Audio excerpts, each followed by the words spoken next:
David Ortiz was slow, Ortiz, overweight, man. and played basically no defense throughout his career. Yet none of Not that a real stopped him baseball from player. dominating MLB as one of the most feared hitters of his generation. And with that Big skill, Pop. he managed to win 3 championships, become a 10-time All-Star, and even earn a spot in the Hall of Fame. Ooh, but he wasn't Big always Pop. the beloved legend that he is today, having Damn. dealt with countless controversies and setbacks. Steroids, man. Fuck no. And I'ma stand on that. Okay. And they can get in my DM. You can get in my DM all you want every day. Nigga be in my comments every time I do a video on hitters and they accuse of steroids. I be like, bro, they hate. Somebody come in my comments talking about some, bro, you don't know what you talking about. You don't know baseball. There was cheaters. Fuck no. And I'ma stand on that. Okay. And they can get in my DM. You can get in my DM all you want every day. So to really understand his story, we need to go back to the beginning, when he was born on November 18th, Big Poppy. 1975. That's little Big Poppy? Ortiz was that. raised near the capital city of the Dominican Republic, an area filled with violence and crime. But fortunately, he was shielded from that environment thanks to his parents. His father had played professional baseball for several years, so naturally, David was drawn to the sport. Well, it from a seems young like all baseball players, well, not all baseball players, the ones I watched, like the good, great ones, they all had like people in their life that was played baseball or something like that. Over the years, he began developing his skills, eventually becoming a standout player by the time he made it to high school. And at just 17 years old, he ended up signing with the Seattle Mariners for $10,000. But the decision to follow his dreams and leave behind his family did not come easily. He later recalled a specific moment before he left, saying that, "I remember my mom when she dropped me off at the airport crying, seeing her baby boy walking away for the first time." Nonetheless, he had been waiting for this moment his entire life, and the real journey had only just begun. When he made it to Single A in 1996, Ortiz was an imposing figure on the field. He had always been a big kid, but he now stood at 6'3", weighing 230 pounds. So it was no surprise when one of his coaches said this. He shows tremendous power. He needs to work on his defense, but as an offensive player, he's one of the best in the league. The following season, he was traded to the Minnesota Twins, and it didn't take long before he was called up to make his debut. So at just 21 years old, Ortiz had already achieved his dream of reaching MLB. But unfortunately, the next few years would be the most difficult time of his entire career. Ortiz put up solid numbers in his first few months, and was seen as the #2 prospect for the Twins. But after suffering a fractured wrist in 1998, his season was cut short, and the following year, he was only given 20 at-bats in the majors, in which he would fail to record a single base hit. Not to mention, his season was cut short, and the following year, he was only given 20 at-bats in the majors, in which he would fail to record a single base hit. Not to mention, Ortiz was undeniably slow, especially at first base, resulting in less and less playing time on the field. But to make things even worse, he was about to receive the most crushing news of his entire life. In January of 2002, his mother was involved in a fatal car crash in the Dominican. Hey, bro, come on now, dog. Come on, man. Bro, I feel like every time I watch a video, bro, something always gotta be, golly, bro. Rest in peace of mom, Republic, man. And Ortiz was devastated, saying that you never really get through it. She was pretty much my everything. She just wanted me to be happy with what I was doing. So from that point on, Ortiz did everything in honor of his mother, including pointing to the sky after every single home run. 2002 was his best season yet in almost every category, but it just wasn't enough to make up for constant injuries and a lack of defense. His base running was also among the worst in baseball, with only 4 stolen bases in 7 seasons. So at 27 years old, he had yet to prove himself as an everyday player. And in December of that same year, the Twins released Ortiz, and this is what he had to say. "I'm a really happy guy by nature. It takes a lot to wipe the smile off my face, but I was absolutely devastated. It was like my world was ending. Spring training was coming up, and it looked like I was done." However, he wasn't done quite yet. Just a few weeks after being released, Ortiz came across a longtime friend and pitcher for the Red Sox, Pedro Martinez, who, after hearing the news, immediately called the Red Sox front office to say this: "Listen, I'm in the Dominican and I ran into David Ortiz. He just got released by Minnesota. We need to sign him. This guy is going to be special." And sure enough, the Red Sox took a chance. Hey man, shout out to Pedro! I see why they won championships though, because Pedro, if y'all don't know, I watched a video on Pedro. He top 5. The contract worth $1.25 million. This was a life-changing amount of money, especially during a time when the average MLB ticket was just $18.31. These days, that number has gone up all the way to $37, and that's one of the reasons why I use today's sponsor, SeatGeek, the first deal. Now, before SeatGeek, you could tickets. In a time of desperation, the Red Sox had given David a chance, and he wasted no time making a name for himself. Despite some initial frustration over limited playing time, he eventually became the primary designated hitter for Boston, and suddenly, he emerged as one of the best hitters in baseball, with 31 home runs and an OPS of 961. As a team, the Red Sox would end their season with 95 wins, securing a spot in the postseason for the first time in 4 years. However, after 7 back-and-forth games, the Red Sox would fall to the Yankees in the ALCS, a devastating loss that would weigh on their shoulders for years to come. Hey, let me know in the comments, should I start watching team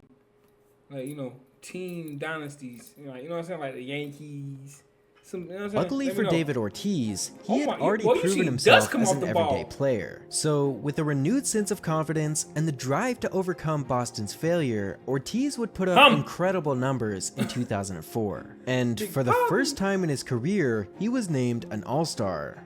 The Red Sox would finish second in the AL East behind none other than the Yankees. So, as the wildcard team, their back was against the wall. But when it mattered most, Ortiz emerged more dominant than ever. Facing the Angels in the ALDS, the Red Sox were up 2-0 heading into Game 3. And with the game tied in the bottom of the 10th inning, Ortiz delivered a game-winning home run, sending Boston to the ALCS. Did he hit that over that wall? Damn, Big Papi. Damn. Ortiz delivered a game-winning home run, sending Boston to the ALCS. So once again, they would face off against the Yankees. But at first, it seemed like any hope of getting revenge was lost. Boston would quickly fall behind in the series, losing the first 3 games without much competition. And keep in mind, no team in history had ever come back after being down 0-3. However, they wouldn't go down without a fight. And in Game 4, Ortiz delivered once again with another walk-off home run, giving the Red Sox the confidence they desperately needed. Game 5 would end in a similar fashion, with Ortiz hitting yet another walk-off. That's 2 walk-offs, man. Big Papi, something different. Hold on, I want to watch that series. Yo, hold on. The bottom of the 14th. He had 2? And after pushing the series all the way back to 7 games, the Red Sox had done the impossible. They had defeated the Yankees after being down 0-3, and were headed to the World Series for the first time since 1986. But the job wasn't finished quite yet. You know, I always thought about going to the World Series and losing. What? I always dream about, I had a nightmare about. Because you go through the season beating the opposition, and then you get to the World Series, and then you have to pack to go home because you end up losing. I used to have nightmare about that. Now, fortunately, these worries were quickly put to rest, as the Red Sox would dismantle the Cardinals in a 4-game sweep. So, after being at the lowest point of his life only 2 short years ago, David Ortiz was on top of the world. That's crazy. His 2004 postseason performance is still considered as one of the best of all time. And with more confidence than ever, he was ready for 2005. he would somehow manage to improve on his previous season, picking up his second All-Star selection and narrowly missing out on an MVP. But even more notably, he continued to outperform anyone in baseball when it came to clutch situations. Throughout that season, Ortiz hit 3 walk-offs and was named the greatest clutch hitter in the history of the Boston Red Sox. So it came to no one's surprise when his contract was extended another 4 years. However, despite putting up historic seasons in both 2005 and 2006, Boston would fail to make anything happen in the postseason. That is, until 2007.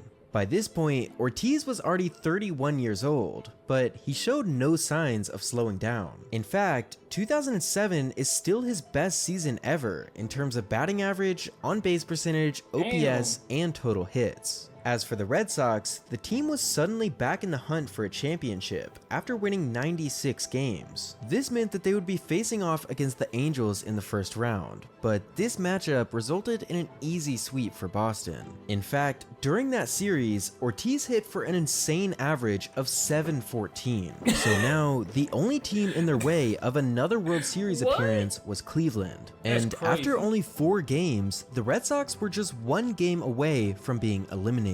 However, Boston was not shaken, as they had been in this situation before. And similar to their comeback in 2004, they managed to win in 7 games, and were headed to the World Series in a matchup against the Colorado Rockies. Insane. But this series was pretty much over before it even started. The Red Sox would easily sweep the Rockies, and just like that, Ortiz was a world champion for the second time in 4 years. Two-time world champ. But things would go downhill just as quickly, as in the years following this achievement, Ortiz would face massive controversy in the midst of declining performance. What a proof, man. In 2008, he suffered the 3rd wrist injury of his career, resulting in his worst season in over 6 years. In 2009, his batting average would fall to the lowest point in his career at just .238. In fact, it was so bad that he even said, "I was about to start hitting right-handed, just to see if things changed." But just when things couldn't get any worse, a report came out in July of 2009,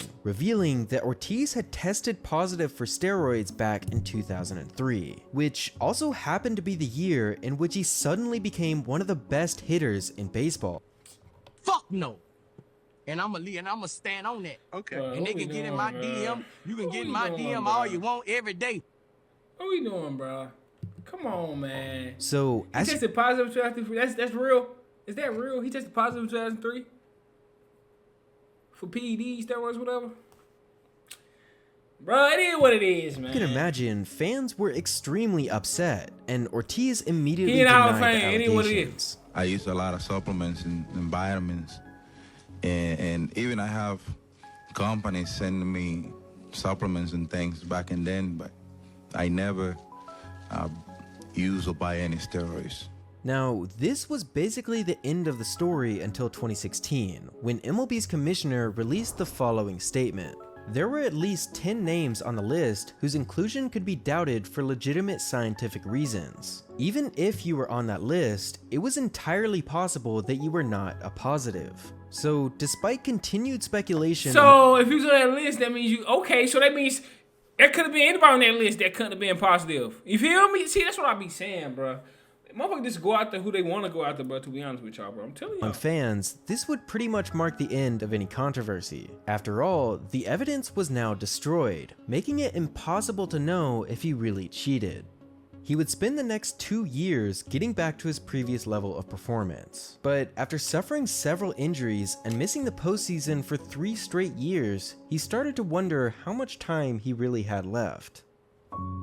2013 got off to a troubling start for the city of Boston, as on April 15th, the Boston Marathon bombing claimed the lives of several people and injured hundreds. So during a time of chaos and mourning, Ortiz stood in front of 35,000 fans, delivering a short but iconic speech.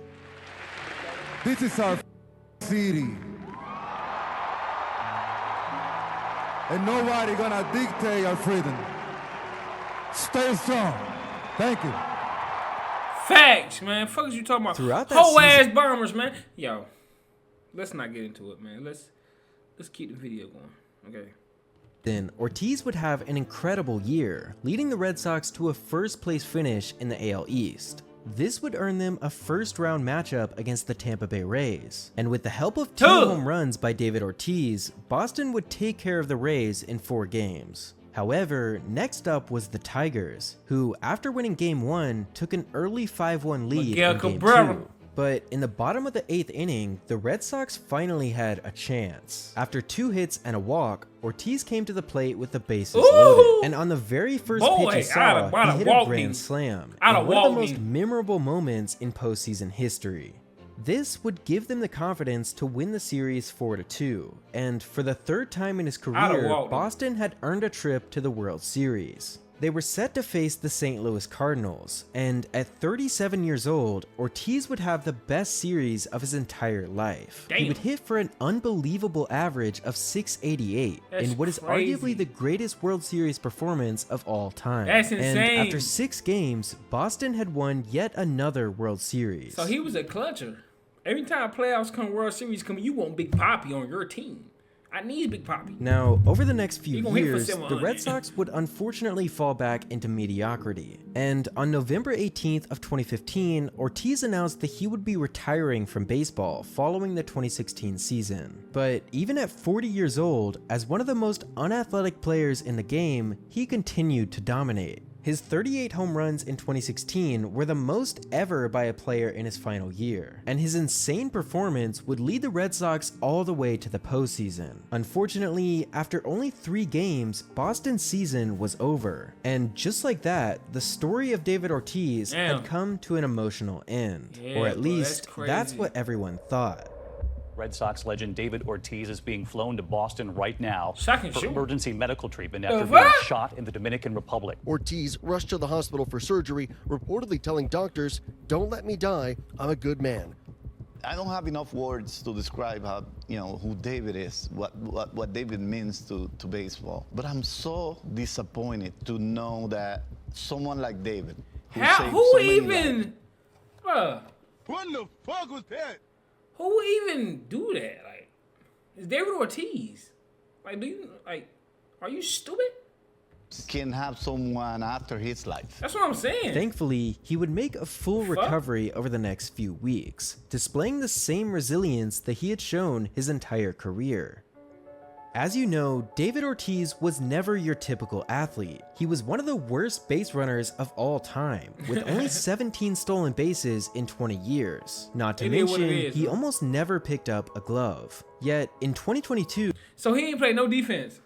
David Ortiz ain't playing no defense. He's straight hitting. All I want to do is hit, partner. Just let me hit. That's crazy. So basically all he did was hit that ball. He ain't play no first, no. Just let me hit. I feel you, David. I feel you, boss. That is crazy. Insane. He became the first career designated hitter to be inducted into the Hall of Fame. Oh, he was just a designated hitter. He didn't even have no position, huh? That's, bro, that is in fucking insane. Finish him.